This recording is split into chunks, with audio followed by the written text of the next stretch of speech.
kompetensi guru dan dosen. Waktu Bapak 2 menit dimulai saat Bapak berbicara. Terima kasih. Ketika kita berbicara tentang mencerdaskan kehidupan bangsa, maka pendidik menjadi kuncinya.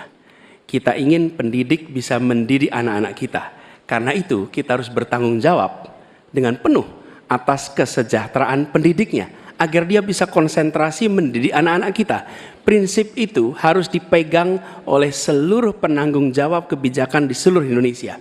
Kalau kita punya pegangan itu, maka terjemahannya mudah. Terjemahannya adalah pertanyaan, apakah tenaga pendidik di tempat Anda bertanggung jawab sudah mendapatkan penghasilan yang adil, penghasilan yang setara. Jadi masalah-masalah yang kita miliki sekarang, misalnya ada puluhan ribu guru honorer belum diangkat jadi guru P3K. Ada 1,6 juta guru belum tersertifikasi, lalu beban administrasi. Itu semua bisa diselesaikan dengan prinsip tadi, bahwa kita harus bertanggung jawab atas kesejahteraan pendidiknya. Jadi program yang menurut saya harus dikerjakan, kita akan rencana kerjakan adalah percepatan sertifikasi guru. Pengangkatan 700.000 guru honorer menjadi guru P3K. Kemudian beasiswa untuk anak guru dan anak dosen serta anak tenaga kependidikan. Jangan sampai mereka mendidik ratusan anak, tapi anaknya tidak pernah bisa menyelesaikan pendidikan sampai tuntas. Kemudian penghargaan dan tunjangan bagi dosen dan peneliti yang berbasis pada kinerja. Dan yang tidak kalah penting adalah mengurangi beban administrasi. Dosen beban administrasinya luar biasa besar. Dosen itu mengajar, meneliti, melalui pengabdian masyarakat, tapi jangan diberikan beban administrasi yang terlalu besar. Jadi prinsipnya ada nilainya dulu yang kita pegang, kemudian ada turunan teknisnya, teknokrasi yang tadi saya sampaikan, dan kemudian bebaskan dari beban-beban yang tidak perlu. Demikian jawaban kami. Terima kasih. Selanjutnya kami persilakan kepada calon presiden nomor urut 2, Bapak Prabowo Subianto, untuk menanggapi atas jawaban yang disampaikan oleh Bapak Anies Baswedan. Waktu Bapak 1 menit dimulai saat Bapak berbicara. Secara garis besar ya, secara objektif saya menilai jawaban-jawaban Pak Anies baik, bagus, relevan. Saya banyak setuju dengan jawaban tersebut. Mungkin maklum beliau mantan Menteri Pendidikan begitu. Siap, Bapak. Tapi enggak, saya sangat sependapat. Saya mau nambahkan bahwa kita harus mengaudit, mengkaji sekarang sistem kita ini baik atau tidak. Karena banyak sekali kebocoran-kebocoran dalam alokasi dana yang diturunkan sampai ke tingkat kabupaten dan sebagainya. Ini menyangkut memang masalah mental dan budaya banyak pejabat-pejabat kita. Jadi kita harus koreksi diri, kita harus audit, dan di mana masalah sistemik yang kurang baik harus kita perbaiki. Kita harus berani memperbaiki sistem yang kurang baik. Terima kasih. Masih ada waktu Bapak?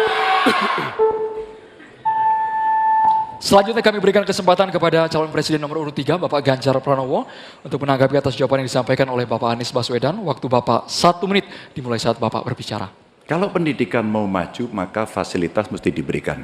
Negara harus hadir dan makin inklusi. Nah, ketika kita bicara pada pendidiknya atau gurunya, saya mau bercerita pengalaman saja. Ketika guru SMA, SMK, SLB diberikan pada provinsi, maka pada saat itu yang saya tanya pertama adalah, berapa gajimu? 300.000, Pak. Sungguh tidak adil pemerintah ini. Maka pada saat itu saya sampaikan, kasih gaji sesuai UMP yang ada di Jawa Tengah, UMK yang ada di Jawa Tengah, tambah 10%. Baru kemudian kita dorong proses sertifikasi dan peningkatan kapasitas. Kami punya aplikasi namanya Bolpen. Ini bimbingan teknis online dan pendampingan untuk memberikan bantuan kepada guru memanfaatkan teknologi untuk memberikan pengajaran yang bermutu. Maka ketika praktek baik ini bisa kita lakukan, maka guru akan bisa bekerja dengan baik dan dia mesti dibebaskan dari persoalan administrasi yang menjerat.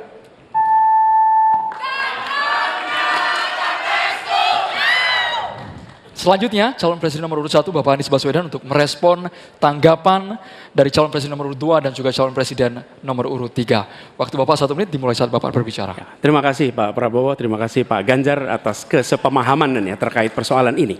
Dan memang kita harus melihat pengeluaran di bidang pendidikan jangan dipandang sebagai cost, sebagai biaya, tapi pandanglah sebagai investasi. Karena itu, negara jangan pelit kalau bicara tentang investasi di bidang pendidikan. Dan jangan pelit kalau sama guru. Jangan pernah kita memberikan yang seminim mungkin untuk guru. Berikan yang adil, sehingga mereka bisa konsentrasi. Dan kami cerita sedikit yang kita kerjakan di Jakarta. PAUD, guru-guru PAUD mendapatkan hibah di Jakarta. Kemudian guru-guru agama kita berikan bantuan. Semua guru dan dosen di Jakarta bebas PBB rumahnya. Sebagai apa? Sebagai penghargaan dari negara untuk mereka. Jadi kita berikan dukungan kepada guru dalam artian status, dosen juga begitu, kemudian penghasilannya dan kehormatannya. Pandang ini sebagai investasi untuk Indonesia menjadi negeri yang tercerdaskan. Terima kasih. Baik hadirin dan juga pemirsa, kita beralih ke calon presiden nomor urut 2, Bapak Prabowo Subianto. Kami mohon kepada panelis untuk mengambil undian subtema di dalam fishbowl. Kami persilakan kepada Bapak Timbul Siregar untuk bisa menuju ke wadah yang telah tersedia. Sambil diperlihatkan Bapak kepada masing-masing calon presiden dan juga ke kami moderator.